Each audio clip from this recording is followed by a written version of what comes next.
कुबेर को अपनी संपत्ति और ऐश्वर्य पर अहंकार हो गया था।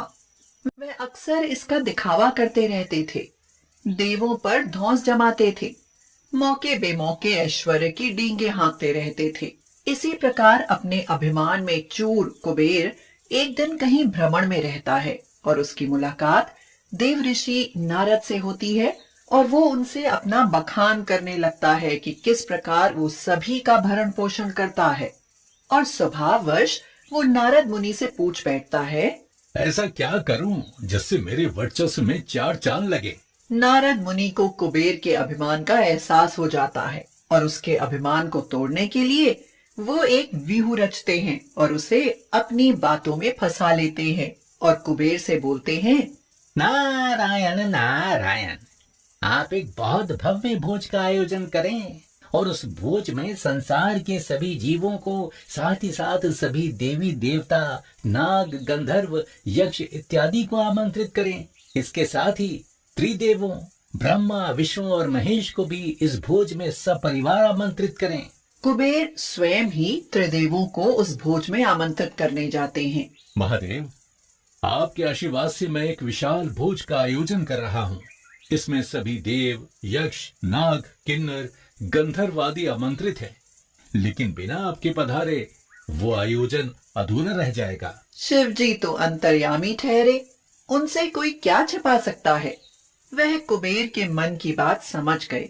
उन्होंने सोचा कि इनका अभिमान चूर होना जरूरी है। मैं तो कैलाश के अलावा कहीं जाता नहीं। इस तरह के आयोजनों से तो मुझे दूर ही रखो। हाँ, अगर आप गणेश जी को बुला सकें तो अच्छा होगा। अवश्य प्रभु, गणों के साथ गणेश जी भी आएंगे।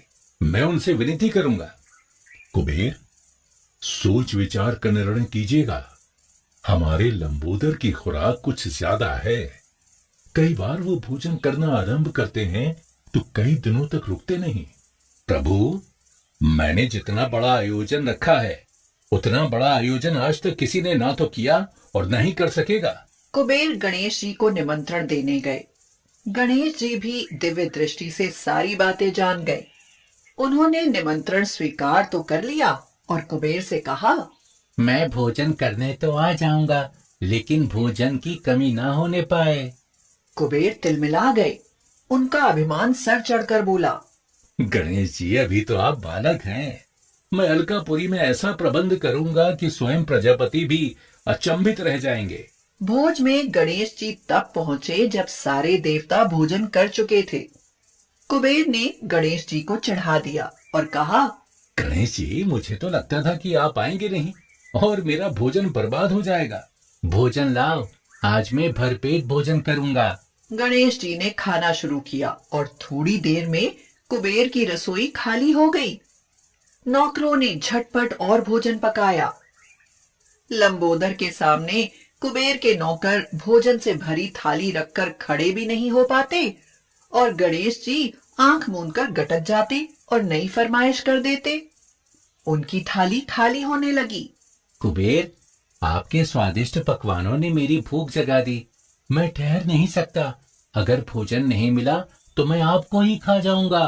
कुबेर के तो पसीने छूट गए, प्राण खतरे में नजर आने लगे। मृत्यु को सामने देख वह ब्रह्मा जी के शरण में भागे। ब्रह्मा जी ने उनसे कहा, कुबेर, आपके अभिमान से ये सब हुआ है। अब शिव जी के अलावा कोई दूसरा नहीं बचा सकता आपको। कुबेर कैलाश भागे और शिव जी के चरणों में लौट गए।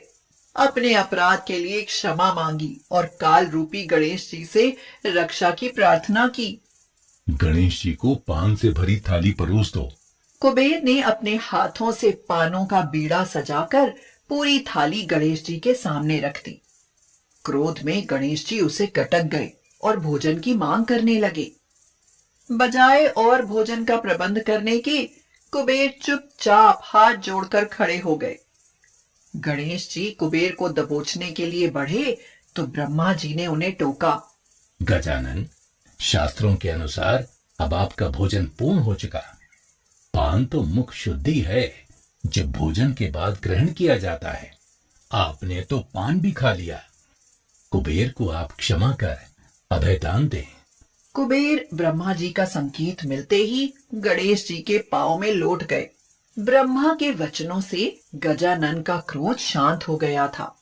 उन्होंने कुबेर को क्षमा कर दिया। गजानन ने कुबेर को आशीर्वाद दिया कि मेरे आशीर्वाद से कभी तुम्हारा कोष खाली नहीं होगा।